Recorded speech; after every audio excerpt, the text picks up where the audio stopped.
Hello everyone, and welcome back to another video from our channel, Who Died Today America. In this video, we'll be highlighting American celebrities who have passed away in the last few days, along with other notable figures from around the world. Before we proceed, we kindly ask you to show your love and support by giving this video a like. It means a lot to us. Thank you. Now let's begin. Peggy Caserta, the author, businesswoman, and confidant of rock legend Janis Joplin, passed away on November 21st at the age of 77. She died of natural causes at her cabin on the Tillamook River in Oregon, where she had spent her later years in peace and reflection. Caserta's life was one of bold choices and resilience, marked by her intimate connection to the counterculture movement of the 1960s and her candid accounts of its highs and lows. Born in 1947, Caserta gained recognition as a free spirit who embraced the era's ideals of love, liberation, and individuality. Her romantic relationship with Janis Joplin, one of rock and roll's most iconic voices, placed her in the spotlight and left an enduring mark on her life. In 1973, Caserta published Going Down with Janis, a memoir recounting her experiences with Joplin and the turbulent world of the 1960s music scene. While the book was initially celebrated for its raw honesty, Caserta later disavowed it, claiming that it was manipulated by ghostwriters into an exploitative portrayal of her life and her bond with Joplin. In the years that followed, Caserta worked to reclaim her narrative, sharing a more nuanced perspective on her time with Joplin and the lessons she carried from their shared experiences. Beyond her ties to Joplin, Caserta was a trailblazing entrepreneur. She owned and operated Minnesota, a boutique in San Francisco's Haight-Ashbury district that became a hub of the hippie movement. The store was known for its eclectic style and became a symbol of the era's vibrant culture. In her later years, Caserta focused on finding peace and healing, living quietly and reflecting on the complexities of her past.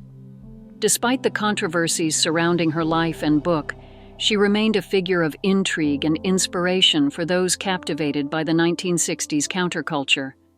Peggy Caserta will be remembered as a woman who lived boldly, loved deeply, and sought truth in a world of contradictions. Her story is a testament to resilience and the enduring power of human connection, even amid chaos. Rest in peace, Peggy Caserta.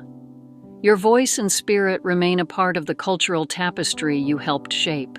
Barbara Taylor Bradford, the legendary British-American novelist, passed away at the age of 91 after a brief illness.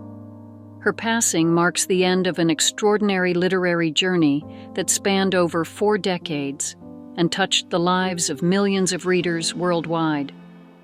Born in Leeds, England, on May 10, 1933, Barbara Taylor Bradford overcame humble beginnings to become one of the most successful authors of her time.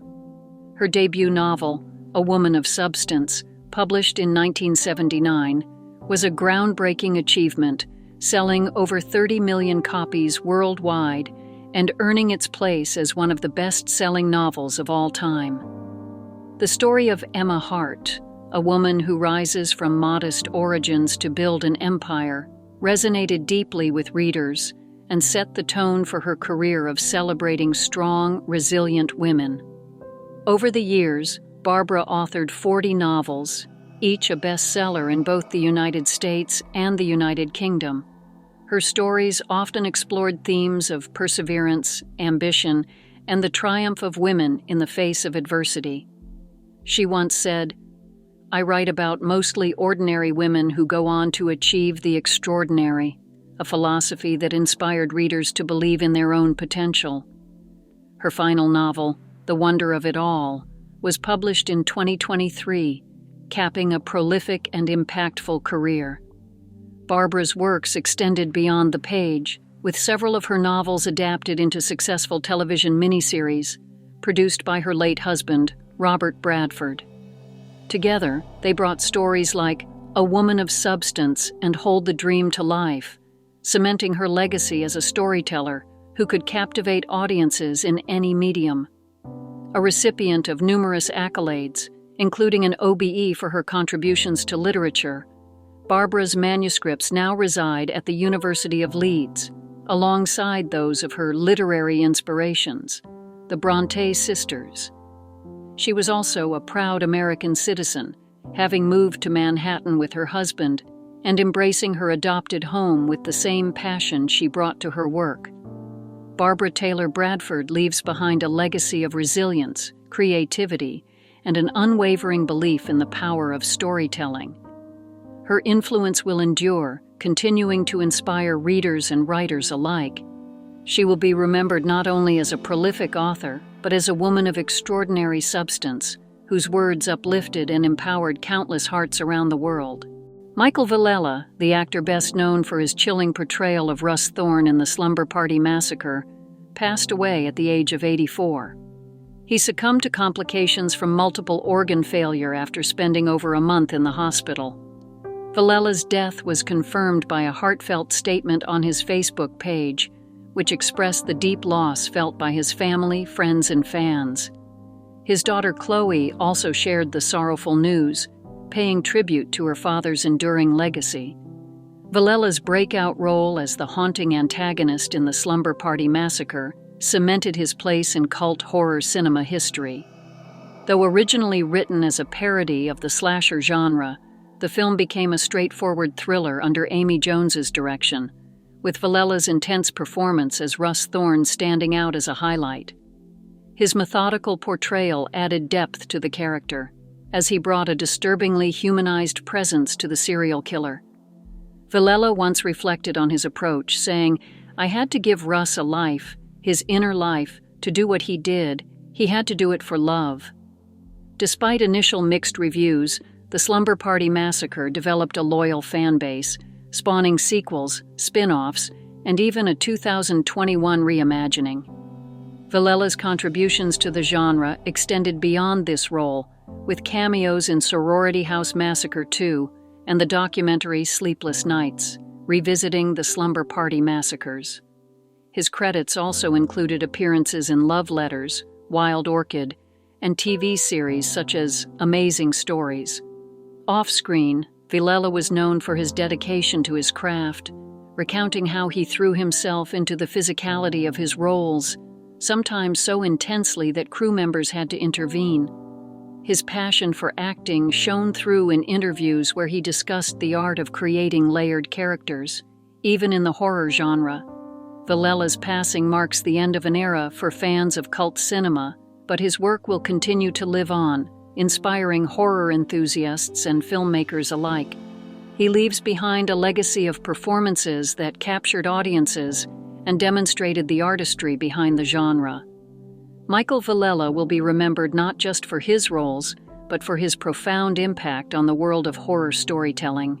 Chuck Woolery, the legendary American game show host, actor, and musician, passed away at the age of 83 on November 23rd at his home in Horseshoe Bay, Texas.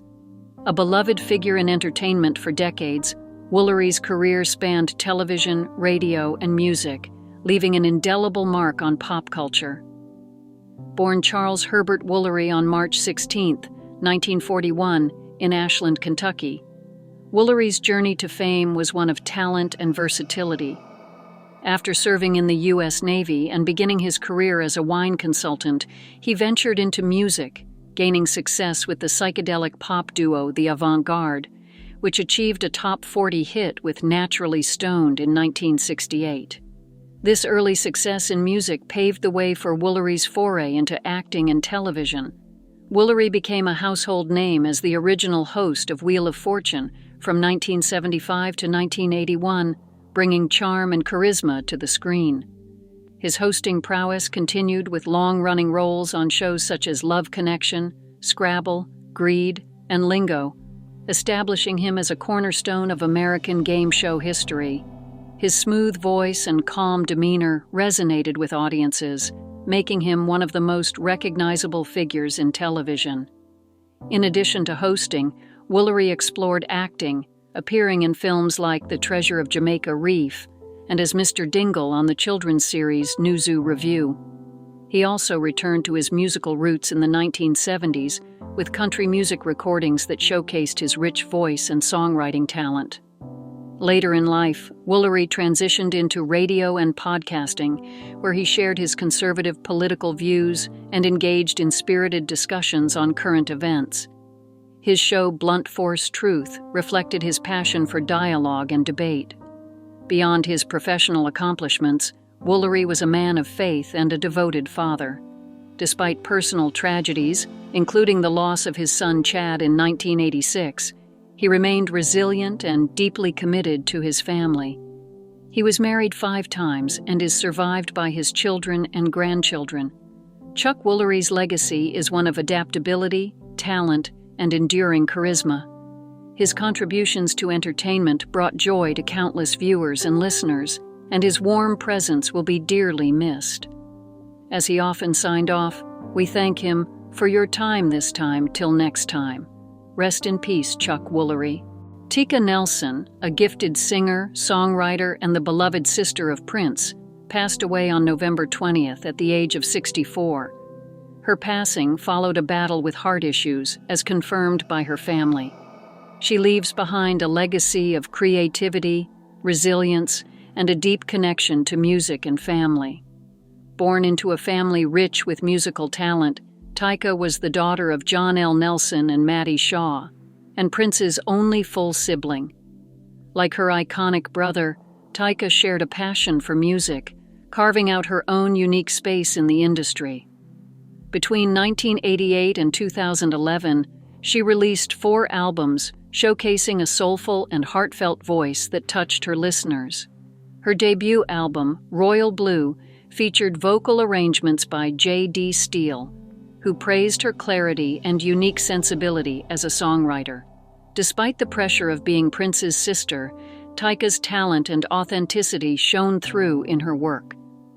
Tika's music was marked by its emotional depth and versatility, transitioning into electronica with her 2011 album, Hustler. Though she often described herself as a writer rather than a singer, her performances revealed a profound connection to her art.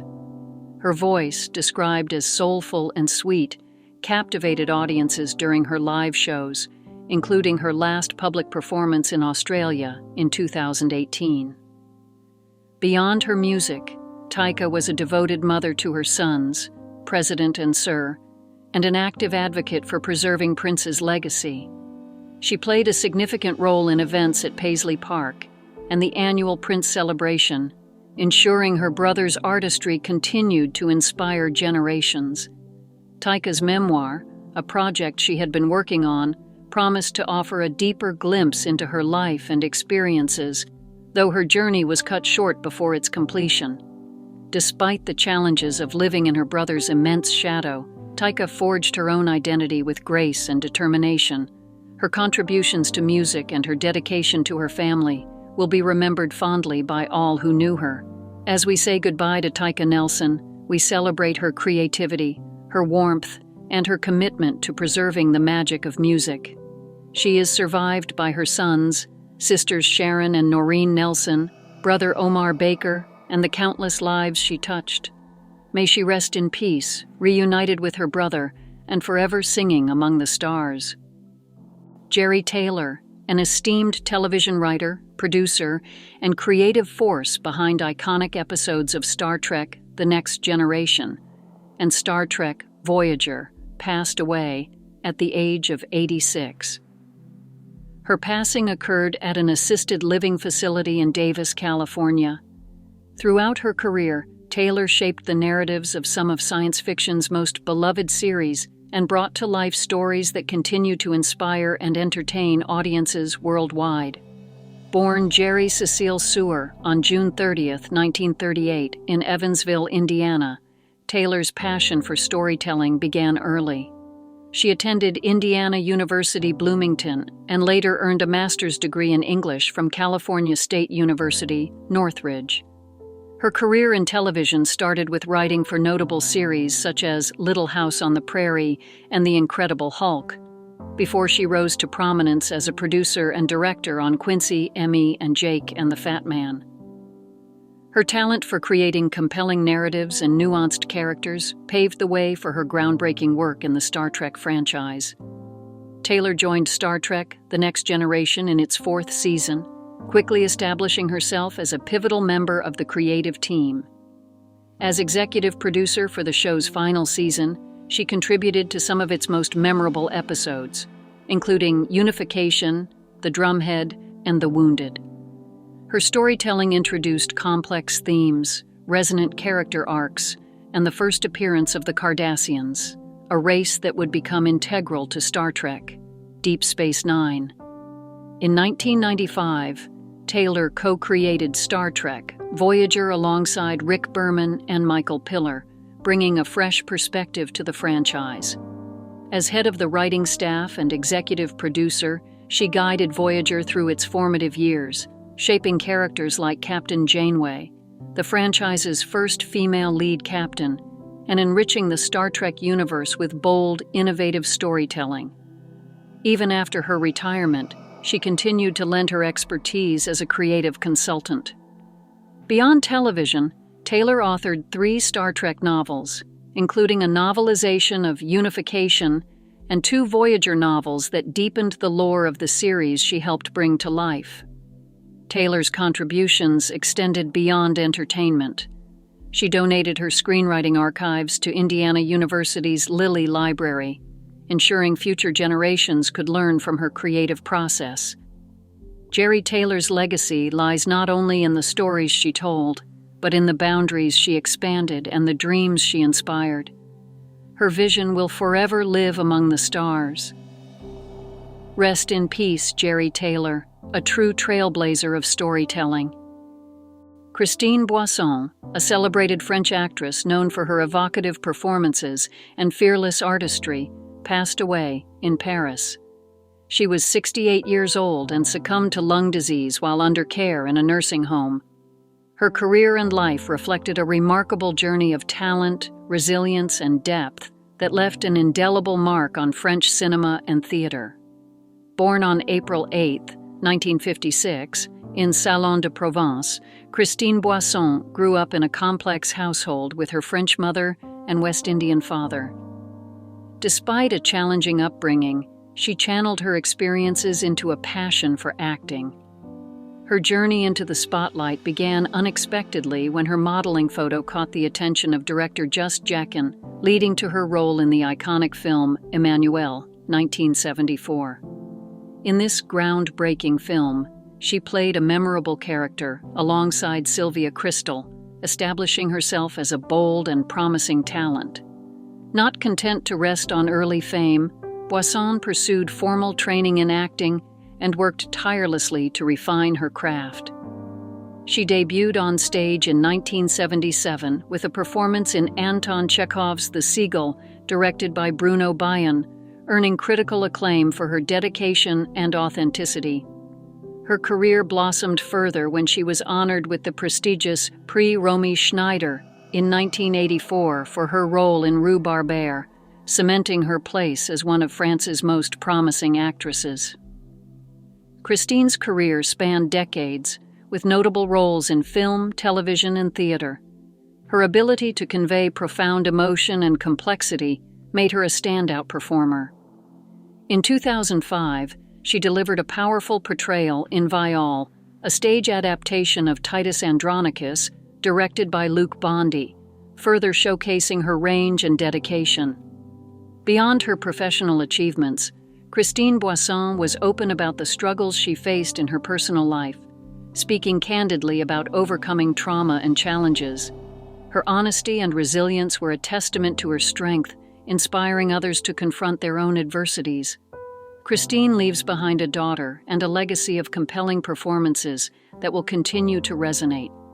Her work remains a beacon of artistic courage and humanity, reminding us of the power of storytelling. She will be deeply missed by her family, fans, and the artistic community. Rest in peace, Christine Boisson, a true luminary of French cinema and theater. Mimi Hines, the beloved Canadian actress, singer, and comedian, passed away peacefully at the age of 91 in her Las Vegas home. A trailblazer of comedy and Broadway, Hines leaves behind a legacy of laughter, music, and unforgettable performances. She died of natural causes, surrounded by a lifetime of memories and achievements. Born on July 17, 1933 in Vancouver, British Columbia, Mimi's talents were evident from an early age. She began her journey in show business in Anchorage, Alaska, where she met comedian Phil Ford, her longtime professional partner and husband.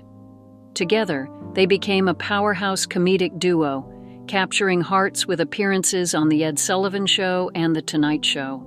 Known for her charm and wit, Mimi's comedic timing and powerful vocals made her a unique and enduring star. Hines's Broadway debut came in 1966 when she succeeded Barbra Streisand in the iconic role of Fanny Brice in Funny Girl. Performing to rave reviews, she held the role for an impressive 18 months, solidifying her place as a leading lady of the stage. Her career continued with national tours of beloved productions, including Hello, Dolly, I Do, and the unsinkable Molly Brown. Mimi brought a special vibrance to every role she undertook, infusing her performances with humor and heart.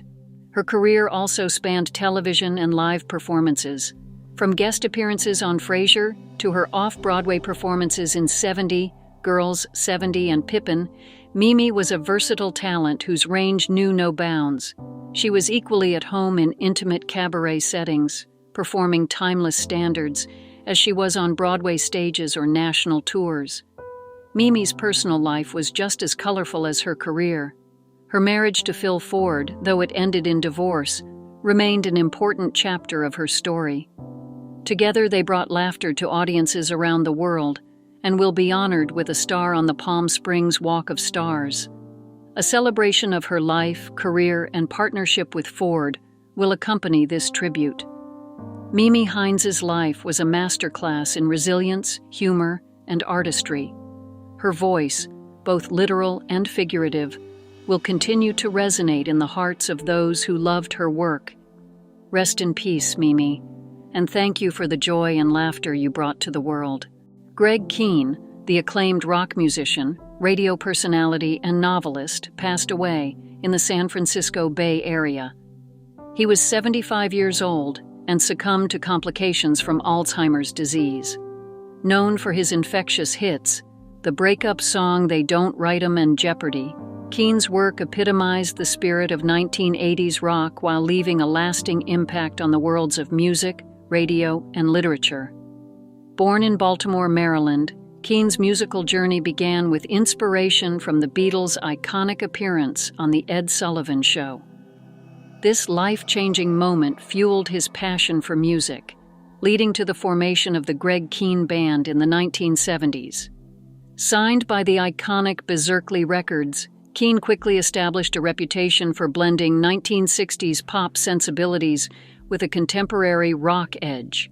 His breakout hit, The Breakup Song, became an anthem of its era, followed by the chart-topping Jeopardy, which was immortalized with a memorable MTV video and lovingly parodied by Weird Al Yankovic. Beyond his music career, Kihn was a fixture of the San Francisco Bay Area airwaves, hosting the morning show on KUFX for over 16 years. His voice became a comforting presence to countless listeners, solidifying his status as a beloved local figure. Kihn's talents also extended to writing. His debut novel, Horror Show, was nominated for the Bram Stoker Award and led to a series of novels and short stories that showcased his creativity and wit. Kihn's generosity and dedication to charity were as notable as his artistic achievements. He supported causes such as Operation Care and Comfort, providing care packages to military personnel, and fundraising for the Children's Hospital in Oakland, California. His commitment to giving back reflected the warmth and kindness that defined his character. Greg Kihn leaves behind a legacy that spans music, literature, and community service. He is survived by his 2 children, Ryan and Lexi, and countless fans who will remember him as a storyteller, innovator, and kind-hearted soul who enriched every sphere he touched. As his song lyrics proclaimed, they don't write 'em like that anymore, but Greg Kihn's life and work will remain timeless. Rest in peace, Greg, and thank you for the music, stories, and memories. Charles Cyphers, the acclaimed actor whose work in John Carpenter's films, including the iconic Halloween series, earned him a revered place in horror cinema, passed away in Tucson, Arizona, at the age of 85 after a brief illness. Cyphers was a versatile performer whose career spanned stage, screen, and television, leaving a legacy that will continue to resonate with audiences for generations. Born in 1939, Cyphers embarked on a film career that began with Truck Turner in 1974. He became a frequent collaborator of director John Carpenter, making his mark in films like Assault on Precinct 13 and The Fog.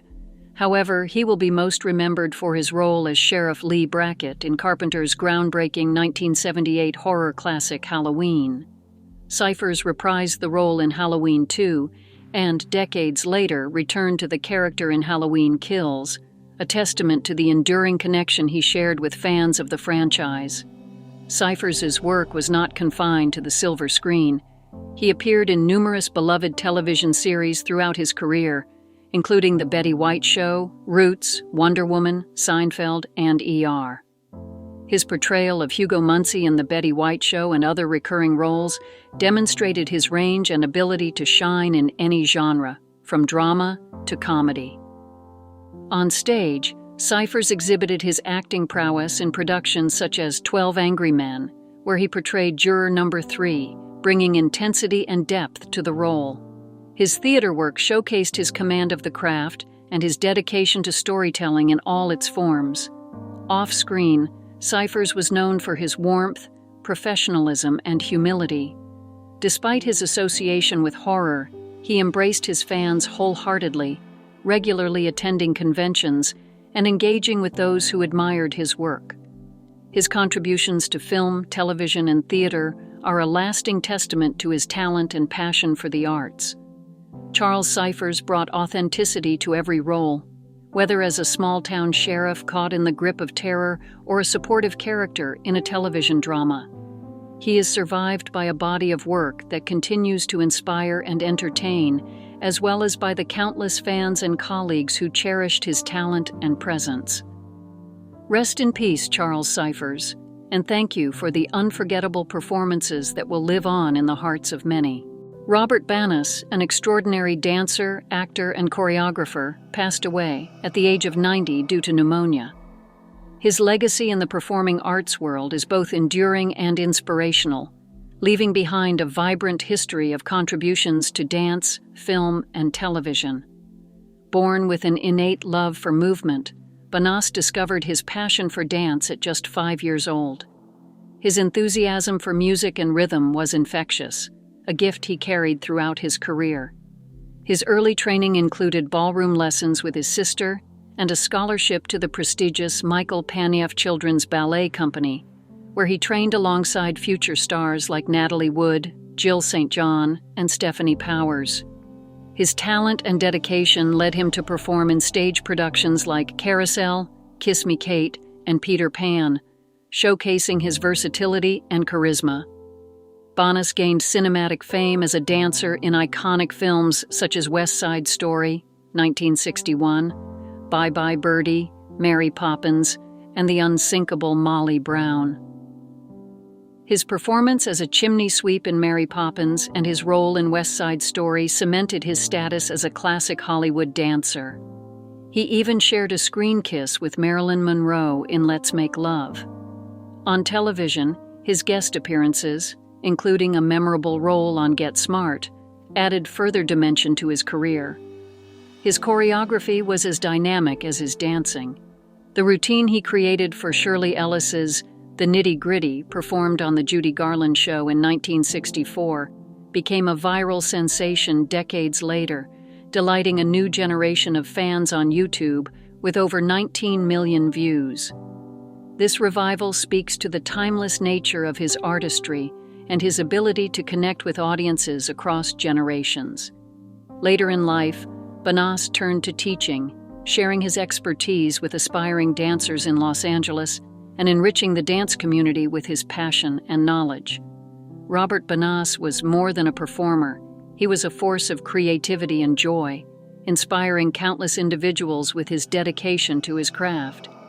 He leaves behind a legacy of artistry that will continue to inspire dancers, actors, and audiences for years to come. Rest in peace, Robert Banderas, a true legend of stage and screen. Tony Mordente, the celebrated actor, dancer, choreographer, and television director, passed away at the age of 88 following a brief illness. His remarkable career, which spanned decades, left an indelible mark on both stage and screen, as well as in the hearts of those who admired his artistry and passion. Born in Brooklyn, Tony's journey into the performing arts began at the age of 13 when he entered dance school. His immense talent quickly earned him a scholarship to the American Ballet Theatre School, where he was discovered by the legendary choreographer Michael Kidd. This launched his Broadway career, beginning with Lil Abner and later leading to his iconic roles in West Side Story. Tony played Arab in the Broadway production and Action in the 1961 film adaptation, both of which showcased his dynamic energy and precision as a dancer. Off-stage, Tony's life intertwined with another theater legend, Chita Rivera, whom he met during West Side Story. Their marriage produced their daughter, Lisa Mordente, who carried on the family's artistic legacy with her own successful Broadway career. Though their marriage ended, Tony and Chita maintained a close bond, a testament to the mutual respect and admiration they shared. Tony's talents extended far beyond performing. His choreography for Broadway productions such as Bye Bye Birdie and his work on television variety shows like The Ed Sullivan Show solidified his reputation as a creative force. However, his true evolution came when he transitioned into television directing in the 1970s, helming numerous episodes of beloved series such as Rhoda, Matlock, Walker, Texas Ranger, and Seventh Heaven. His ability to bring stories to life with authenticity and skill earned him a respected place in the industry. Tony's contributions to the arts were profound. He combined a dancer's discipline, an actor's vulnerability, and a director's vision, creating a legacy that will be remembered by colleagues and fans alike. Beyond his professional accomplishments, Tony was a devoted father to Lisa and Adriana and a beloved figure in his personal life. As we remember Tony Mordente, we honor not only his extraordinary career, but also his warmth, creativity, and the passion he brought to every endeavor. His influence will continue to inspire future generations of performers and creators. Rest in peace, Tony. You truly flew through life with grace and brilliance. Breaking news of the day. News 1. As Jack Nicholson marks his 87th birthday, fans around the globe are left pondering whether the iconic actor will ever return to the big screen. Known for unforgettable performances in classics like One Flew Over the Cuckoo's Nest and As Good as It Gets, Nicholson remains one of Hollywood's most decorated actors, with 3 Oscars and a record number of nominations for a male actor. Nicholson has largely retreated from the public eye in recent years, with his last film role in 2010's How Do You Know? These days, the actor is focused on spending time with his family, including his 6 children. He was last seen courtside at a Lakers game in May 2023 with his son Ray, showcasing his enduring passion for basketball. Fans' hopes for a comeback aren't entirely unfounded. In a 2023 interview, director James L. Brooks, who worked with Nicholson on Terms of Endearment and As Good as It Gets, hinted that the star might return. "I keep thinking he'll get the itch," Brooks shared, adding that he still keeps in touch with Nicholson. Whether or not he steps in front of the camera again, Nicholson's legacy as one of Hollywood's greatest talents remains unmatched. Fans will always hold out hope for one last unforgettable performance. News 2. Antonio Banderas, 64, has shared details about a recent health scare, revealing he suffered a mild heart attack. Speaking to Spanish media, the beloved actor reassured fans that the incident was not as severe as some reports suggested and that he is now on the mend. "It wasn't as dramatic as some have written," Banderas stated, adding that doctors installed 3 stents to improve his heart function. Despite the scare, he emphasized that the procedure had no lasting consequences and he remains in good health. The actor, known for iconic roles in The Mask of Zorro, Desperado, Philadelphia, and as the voice of Puss in Boots, recently attended the Malaga Film Festival in his hometown in southern Spain. There, he received a Lifetime Achievement Award for his contributions as an actor, director, and producer. Banderas' visit to a Swiss clinic prior to the festival sparked concern among fans, but his calm demeanor and positive outlook at the event reassured many. "I'm feeling good," he said with a smile. Fans and colleagues continue to send their well wishes as Banderas remains a cherished figure in the film industry.